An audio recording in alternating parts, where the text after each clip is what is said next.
Morning, everybody.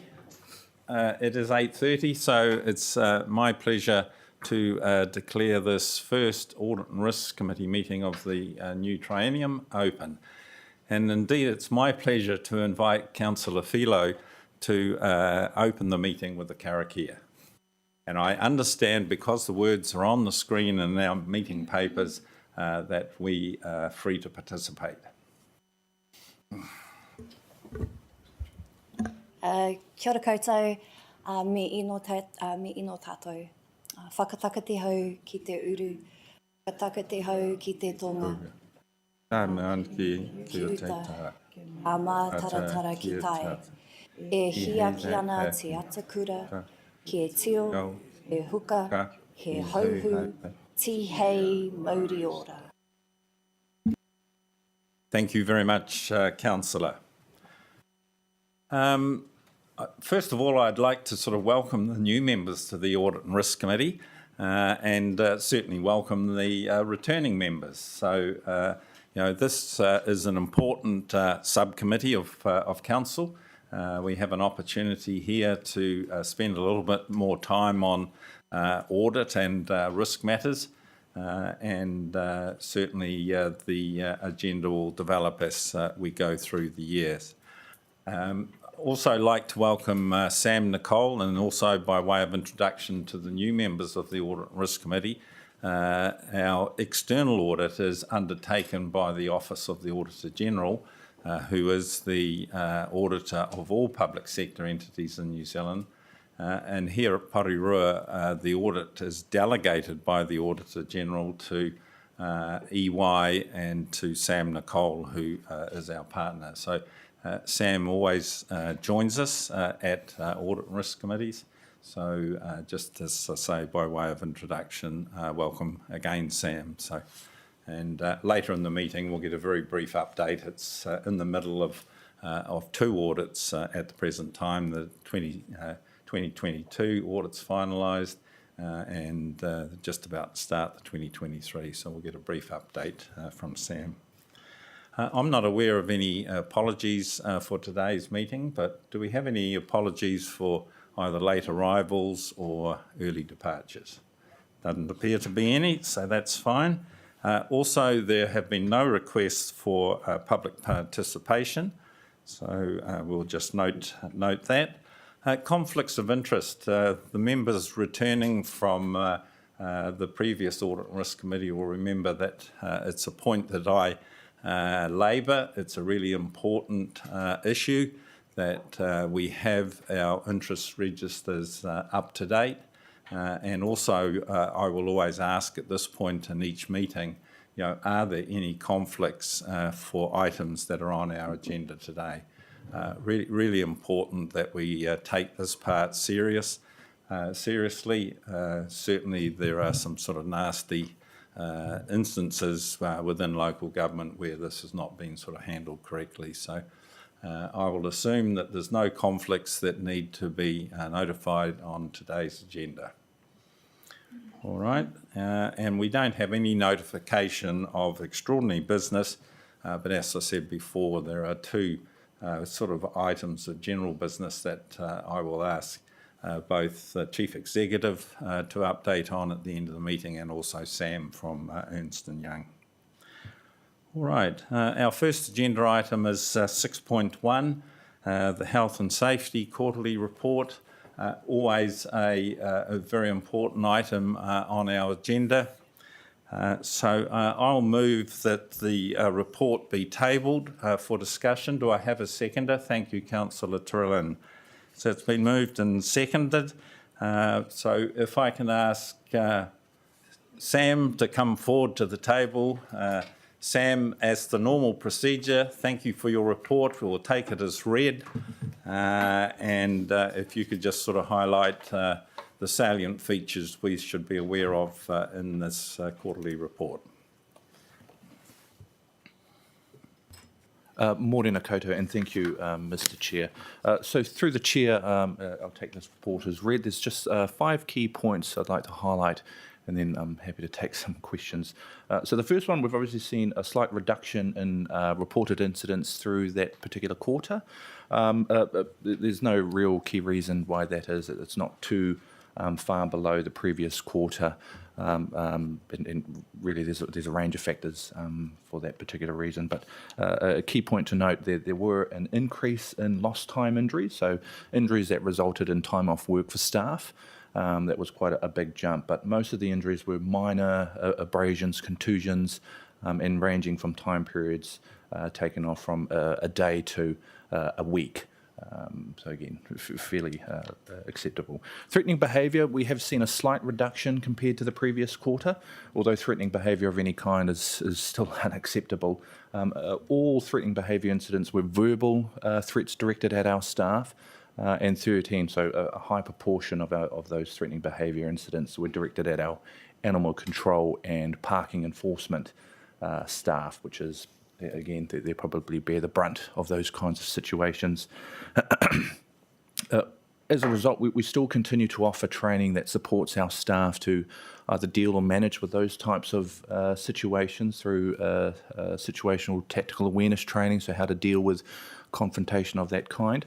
And through that period, we made sure to remind our staff about the wellbeing or employee assistance support mechanisms available to them, especially during Mental Health Awareness Week, where this particular thing was highlighted as well.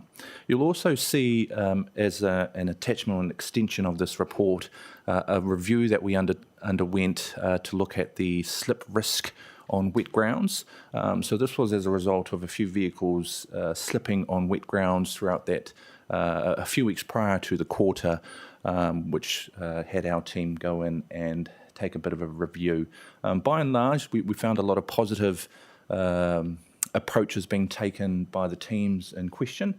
Of course, through that we found a number of recommendations, primary of which was to create a type of safety framework to ensure that whoever drives our vehicles either has the right accreditation or license as a minimum, and goes through the proper training. Whether you go off-road, then you have four-wheel drive training, and those sorts of things. And then the other one was introducing safety alerts. So this is a relatively new concept. WorkSafe have been doing that now for a little while, to remind businesses about the safety risks and the learnings from investigations that they've undertaken. And so we've done the same thing in our space. Good reminders about general safety risks, educational, and then prompts to inform managers about following up with their teams to ensure that we follow safe practices. And so we'll continue to do that when we see incidents that would require a bit of a safety alert. Nothing to be punitive or coming after people, but more educational in nature.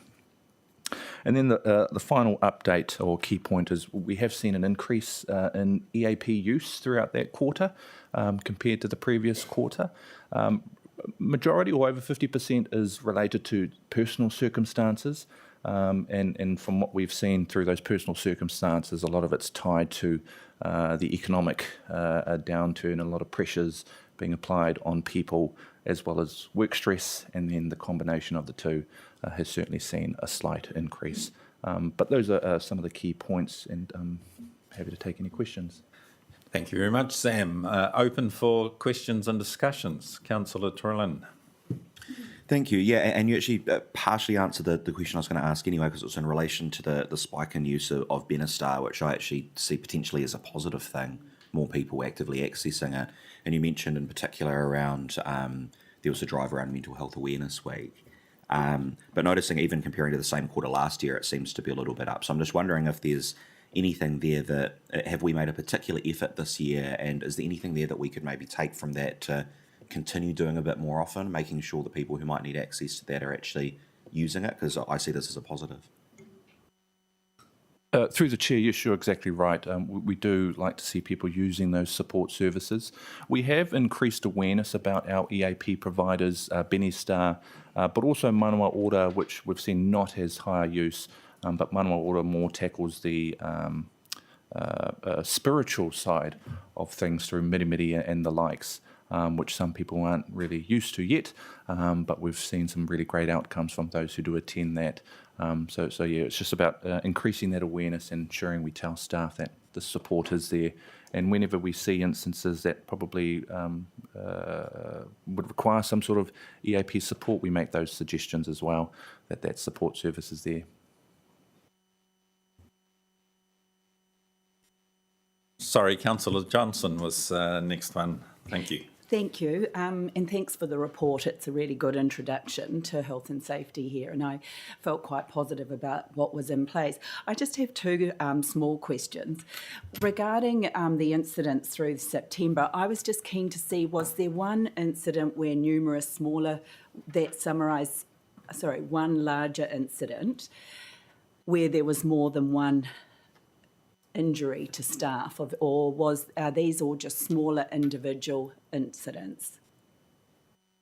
Through the chair, they're all smaller Thank individual you. incidents. Yeah. And secondly, I just had a bit of a concern when there was a cold call for a staff member at her house, and I just didn't know. I was curious to see how we manage that, really, because I just felt that was a little, well, that was serious. Through the chair, I guess to clarify, it was a cold call at the office. So it was a random call while someone was at their desk from an unknown number and with not so nice language being used and then hanging up. Thank you. Councillor Leggett. Thanks, Chair. Sam, sorry, this is a slightly pedantic question, just in terms of the words you used about lost time incidents, saying that they were relatively minor and fairly acceptable. I just want to be sure that that was a misspeak and you didn't actually mean that. Through the chair, no, it was probably a poor choice of words. That's all right. Councillor Waddle. Kia ora, Sam. Thank you for this. Just on the near miss incidents, it's sort of looking at that graph, we fluctuate with the amount reported. Is there anything we're doing to try and encourage more reporting? So near misses, or through the chair, near misses in on themselves are quite a challenging space to educate our staff about reporting.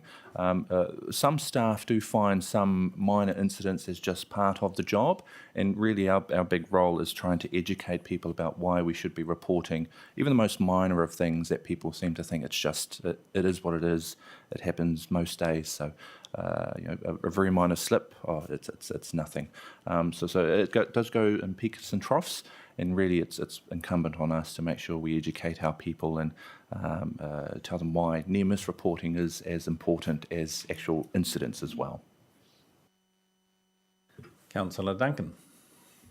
Thanks, Sam. Look, talking about vehicle slippage and that, we got on item on page 16, item 18, mentioned the use of a helicopter, and I thought, what sort of circumstances would bring that to the fore?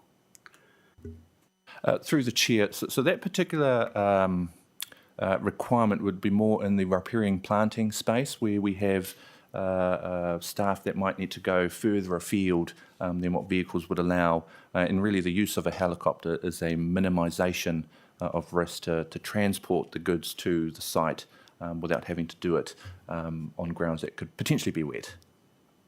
Thanks. And one further question was page 17, item 25, talks of considering removing the audits on mowing areas. So do we keep an audit of exactly when it's done and when it should be done?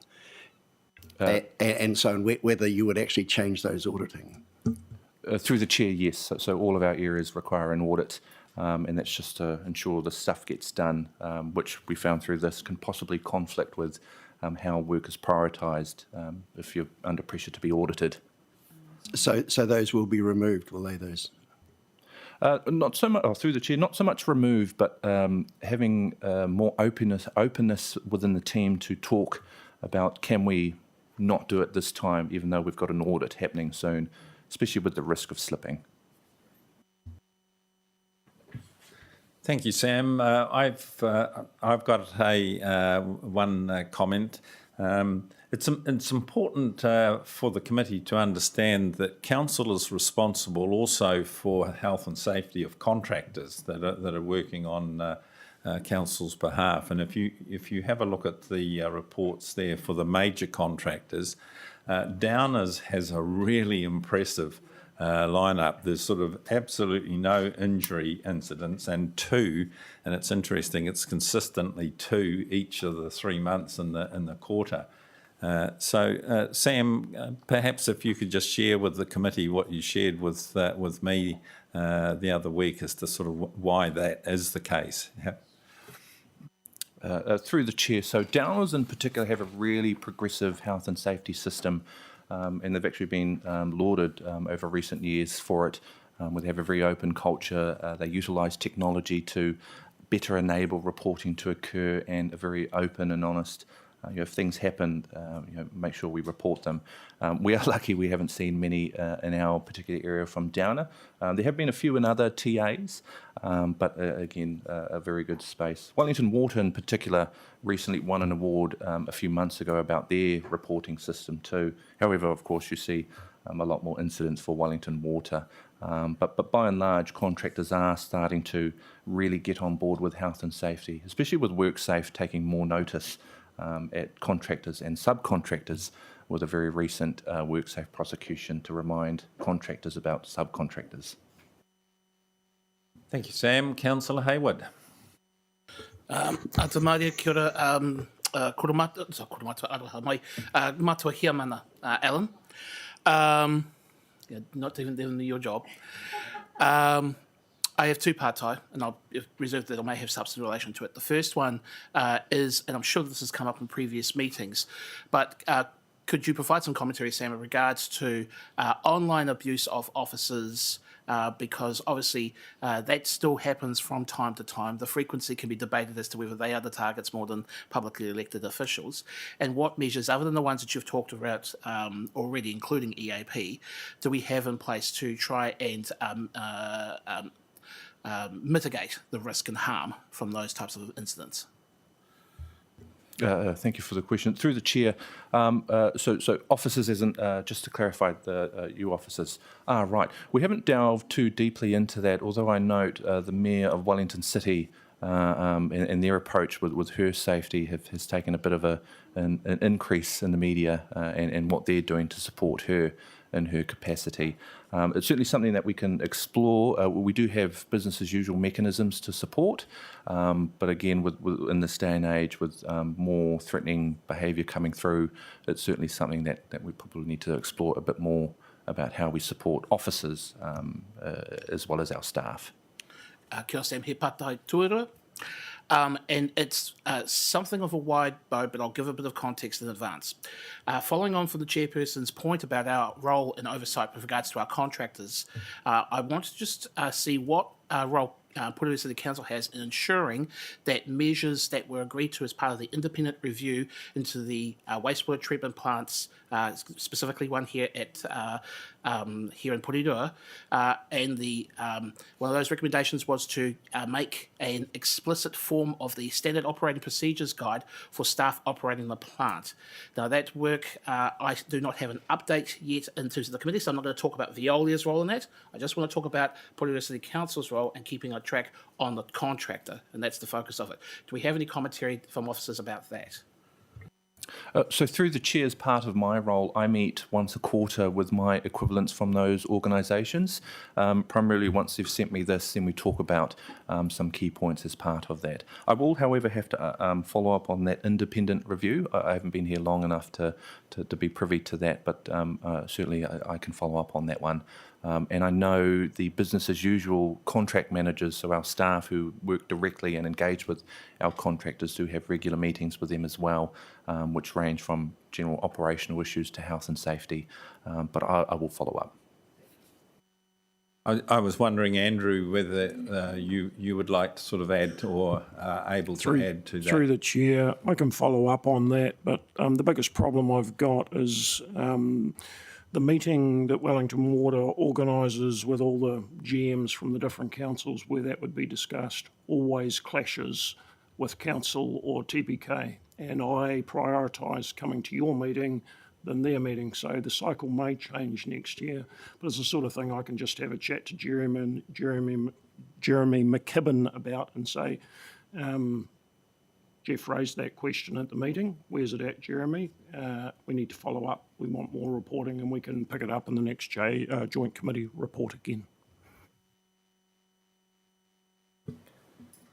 Any further discussion on health and safety?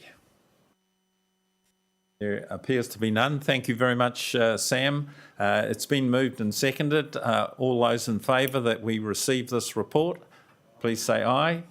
Contrary, carried. Thank you. Agenda item 6.2. If I can invite Phyllis to the table.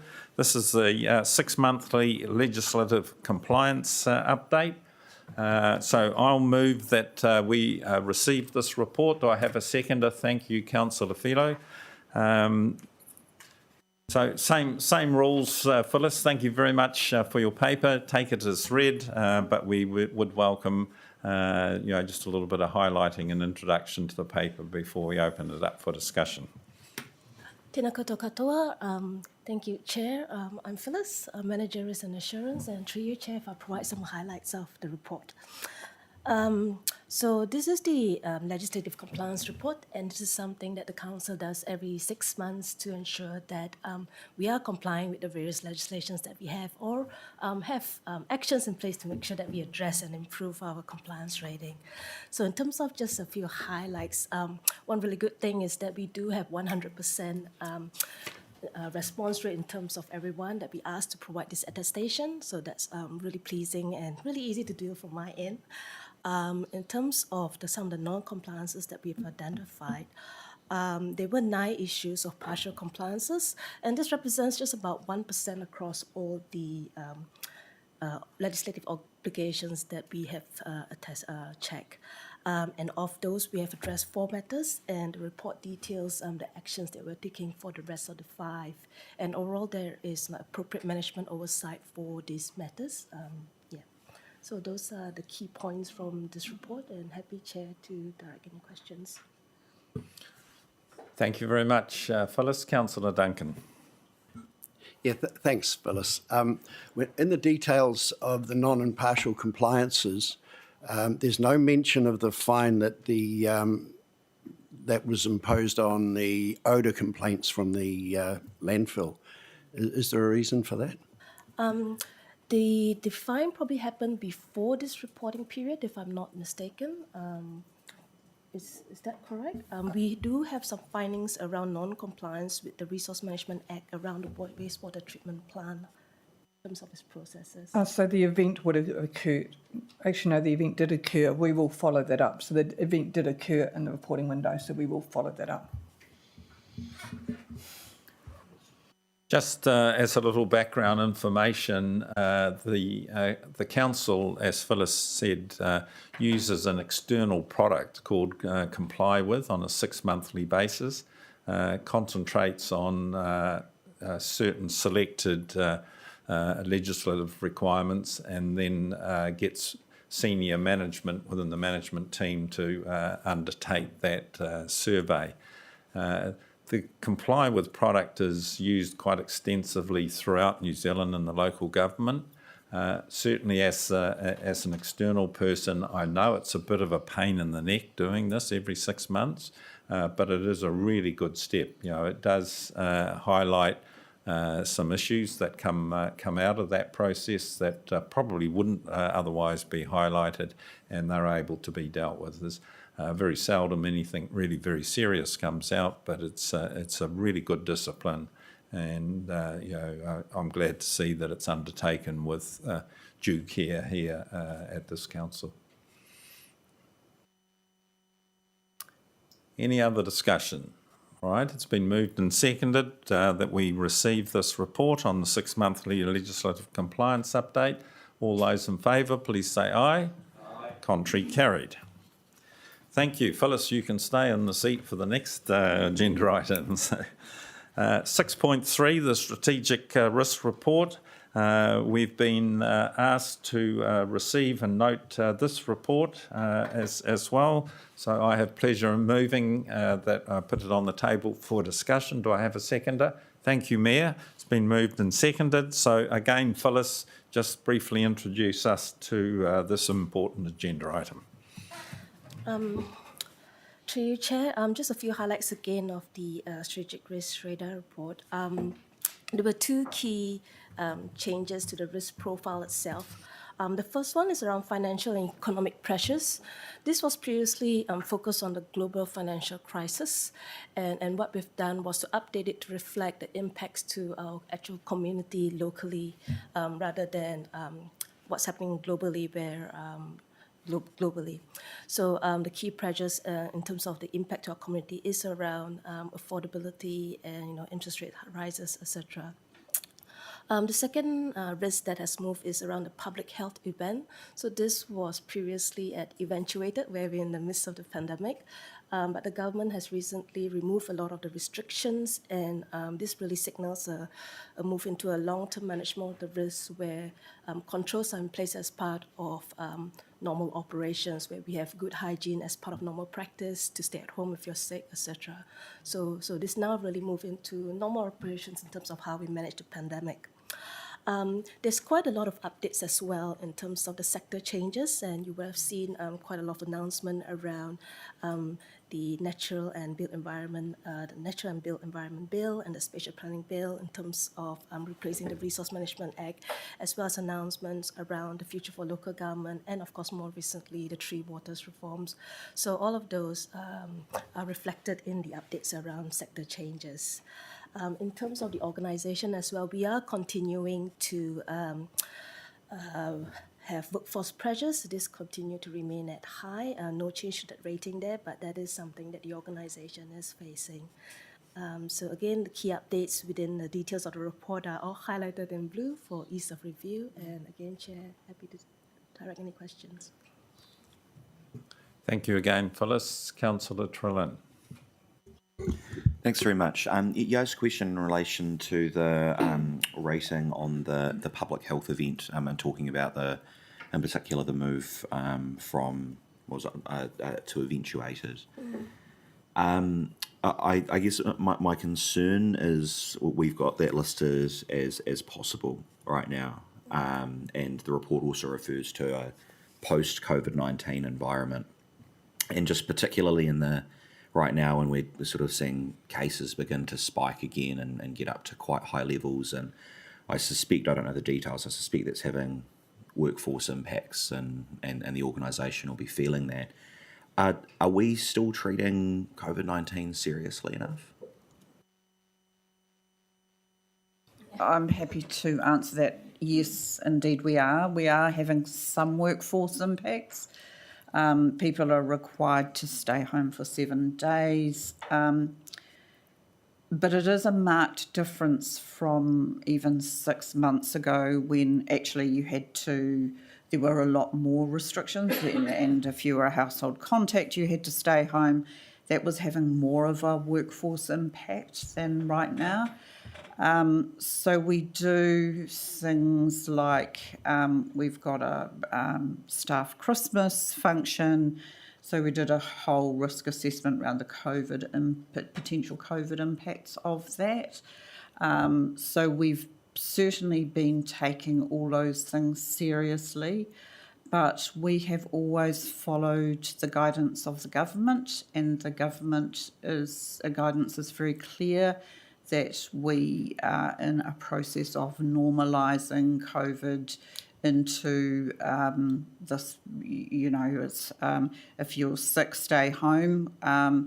So we are certainly moving in that direction.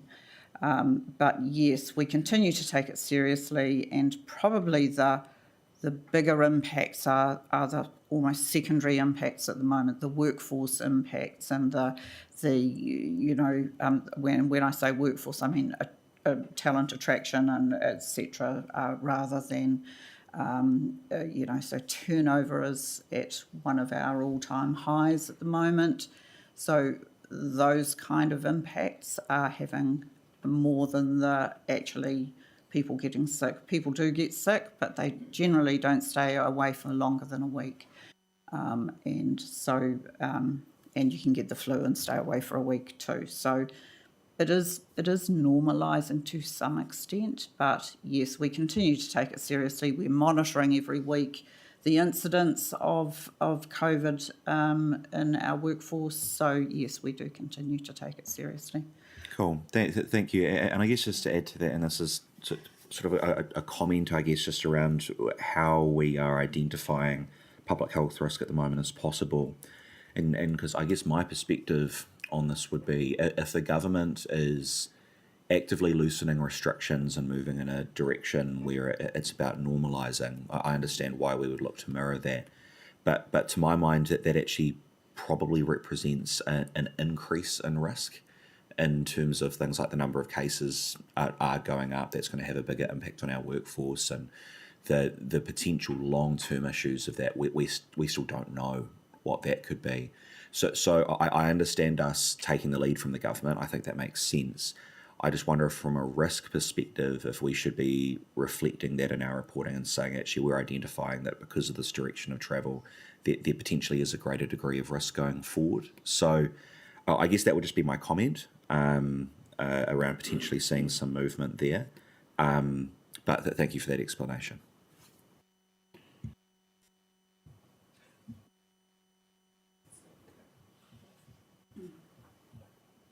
All right, Councillor Duncan. Thanks. Page 35, climate change response. It cites a risk that council doesn't respond quickly enough with action plan and program of work to meet council's climate response and to meet government targets. And the graph shows that as almost certain to happen. That sounds quite defeatist to me.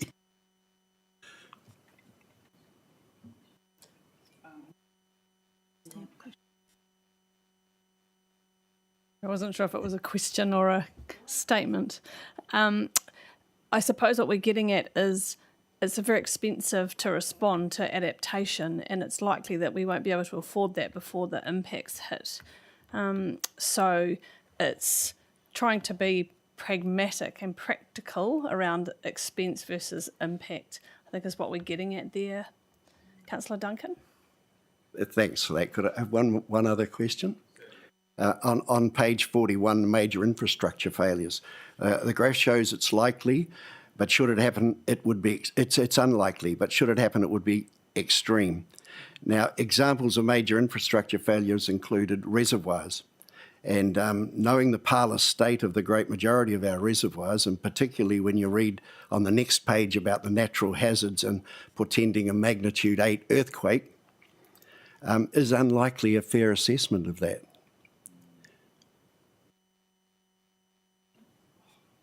We think so. I mean, that's these are all judgment calls. So the likelihood of an earthquake, a significant earthquake in the next year is, there's plenty of people out there who will tell you what that likelihood is. It's not likely in the technical sense of the word. What would happen, a little bit unknown. We might lose water. It's unlikely that the reservoirs would fail completely. They might spring a leak and we'd be unable to provide water. We have got mitigation measures in place for those things. So these are all judgments, and the reason we report them to you is so that you can interrogate them as well and go, actually, we don't think that's right. The likelihood is higher and the impact will be higher. So, that's the purpose of putting this in front of you. So this is the combined view of the executive leadership team. We get these reported to us and we have the conversation regularly about exactly those things, but that was the conclusion we came to. Excellent discussion, and can I just sort of reiterate what the Chief Executive said? You know, I think it's very healthy that this comes as an agenda item and debate those judgment calls, because they are judgment calls, and because of that they're very difficult. And also, can I say that the heat map, what I call the heat map, the sort of the blue, green, yellow, orange and red, is a really good way to report that. And, particularly that combined one on page 31, where you can see the movement of various risks. And, certainly from my experience, this is a very good way of reporting this. So, any further discussion? There doesn't appear to be any. It's been moved and seconded that we receive and note this report. All those in favour, please say aye. Aye. Contrary, carried. Thank you, Phyllis. You're still at the table. So next agenda item is 6.4. This is the regular update of the risk and assurance work. We've again been asked to note this report, so I'm very happy to move that. Do I have a seconder? Thank you, Councillor Johnson. Again, Phyllis, please highlight this report of yours for us. Cool. Thank you, Chair. And just some key highlights to the Chair. In terms of delivery of the risk and assurance plan, this plan was approved by this committee back in June. And overall, we are on track to deliver this by the end of this year. During this quarter, or during this since the last report to this committee, we've completed 2 internal audits, and there's one more that will be completed soon. There was a bit of delay in terms of completing that, but that should not delay the overall plan We've added 2 risk advisory activities to the audit plan. One was to provide some risk advice around the resource recovery network project. This is one of the major projects that's happening, and we just thought they've asked for advice that we were able to provide. And the other small piece of work is just review the gift, entertainment and hospitality policy. And that is also in response to some of the findings that Deloitte issued, the audit that Deloitte completed for us back in August, that was also presented to this committee. Also of note in terms of this report, what I would like to highlight is the management's response to addressing open audit recommendations. So we've got really good progress this quarter around addressing some of these open items, and in particular the front counter safety audit, where all the recommendations in that report was addressed. And in that addition to that, ELT has also asked for an additional risk assessment and recommendation, just given the current climate of this risk. So they just want to just doubly sure that we are aware of the risk and that we have any, if there's any further recommendations that we can do on top of this front counter audit. There's 2 open items. Both of these are from the sensitive expenditure review, and action plans are in place to address those. Thank you, Phyllis. And just to help out the new members, the previous Audit and Risk Committee certainly had the reports on the food quality management system work and also the sensitive expenditure. And once the other work is complete, the final reports come through this Audit and Risk Committee. And again, a bit like the heat map in the strategic risk, that little table on page 40, it says 49, but 46 of the pack, where it keeps tabs on the audit findings, that's really very helpful too. And what a great position to be in, that there's only 2 open ones, both coming from the very last piece of work that's been done. So again, that's a really helpful sort of reporting technique. Any further comments, questions on that? Councillor Duncan. Can I just a clarification on page 48, the insurances there, rotation, timber and carbon, what is that? Through you, Chair. Yep. So carbon insurance is insurance for the carbon value of some of the trees that we have, where we have ETS value for that. We are reviewing our policy around how we manage this risk. So that's currently under review. So, but that's basically what the insurance is. We have ETS value stored in our trees, and we're ensuring that value of that as one of the strategies to manage risk.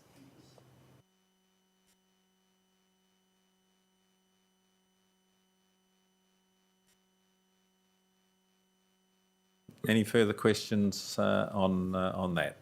Thank you again, Phyllis.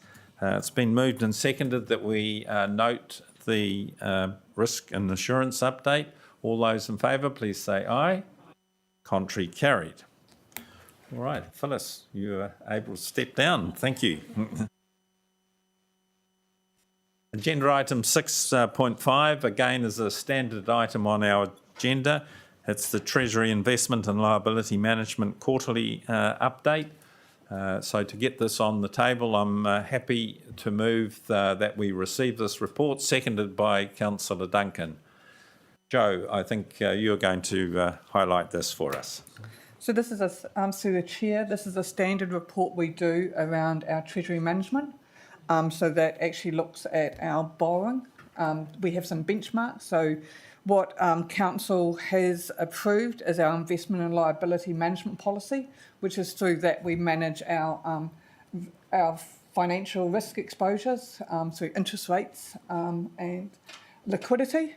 And we engage PwC as our independent advisors, because this is a highly technical area.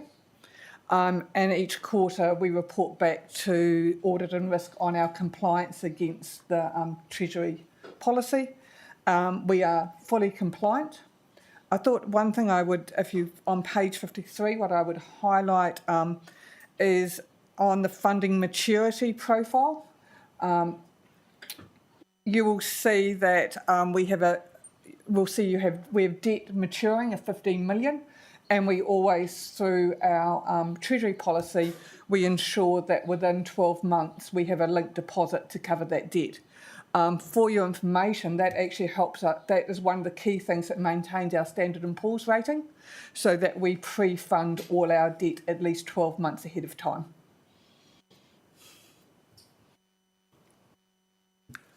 Thank you, Joe. Members of the Audit and Risk Committee, this is complicated, as Joe said, and don't give up on that page 53 reporting. It took me many months of working with it to sort of understand what it was telling us, and I think the more often that you look at it, each time it'll tell you a little bit more information. So it is a complicated report, but I think the big message to take out of it is that the council complies with the policies around its liability and its treasury. And when you see those ticks under funding risk, investment, interest rate risk and liquidity, that means that the independent people from PwC have looked at that, and those policies are being followed. Councillor Turin. Thank you, Chair. I was just wondering, Joe, if you could provide just a little bit of commentary specifically around the interest rate risk profile graph on page 53, and in particular, just noting that around 2031, there's a spike that seems to be beginning to happen there around the debt forecast. And if you could just provide some commentary around that. So that's actually tied into. So when we went through the long-term plan, when we talked about our debt capacity, that was the period we got so close to the cap of our debt, and that's the interest associated with that. So at 2030 to 2032 was the peak of our capital spend in the current LTP, and that reflects the interest in relation to that debt, that forecasted debt.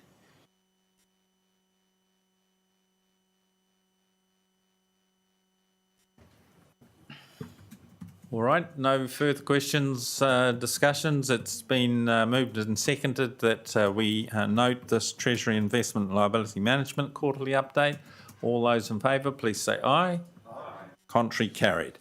As I indicated at the beginning of the meeting, two very brief general business type items. First, if I can ask the Chief Executive just to update on the replacement of Graham Mitchell, who was the second independent member on the Audit and Risk Committee.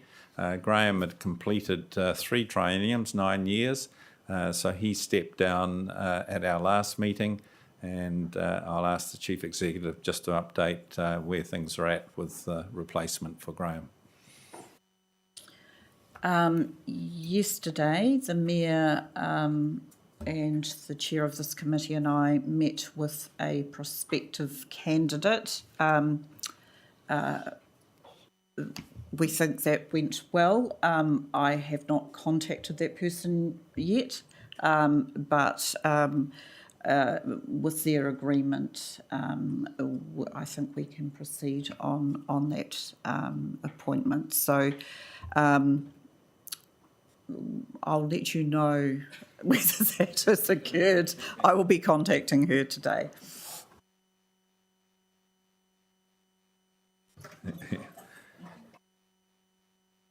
Thank you, Wendy, for that update. Very normal in the local government space in New Zealand to have 2 independents, and very normal. Not always followed, but normal to have an independent chair too. It's a process that the Auditor General strongly supports, and the majority of councils in New Zealand have an arrangement exactly the same as we do here in Porirua. Also, final item on the agenda, as I indicated, seeing we do have the pleasure of Sam's attendance at this meeting, I thought it was appropriate, Sam, for you briefly just to discuss where things are at with the 22 audit and also the 23 audit. Thank you, Chair. So just to cover off those 2 items, since we last met with this committee and the first council meeting this triennium, the annual report and the audit for the 2022 year has been completed, and just noting that that was within the statutory timelines as planned, as previously discussed in both those forums. And so we're in the debrief stage with management in respect of how those audits went. We attend each of the Audit and Risk Committees, the next one being early in the new year. At that meeting, we'll present our plan for the year ended 30 June 2023 audit. And then at the May and September meetings, we'll provide both an update on progress and plan to be concluded at that September meeting for the annual report for the coming year to be completed within the statutory timeline. Thank you, Sam. No questions of Sam.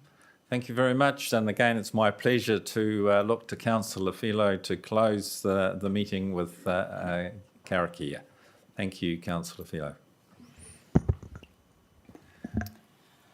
Kia hora, kia hora te marino, kia whakapapa paunamu te moana, e tuarahi mā tātou i te rangi nei, aroha atu, aroha mai, tātou i a tātou katoa, hui e, ai ki e. Kia ora, thank you. All right, that brings the meeting to the close. Thank you very much for your attendance. Have a great holiday break, everybody, and look forward to working with you in 2023. Our first meeting is for March. I'm not sure of the exact date, but it's sometime in March. Seems a long way away at this stage. So.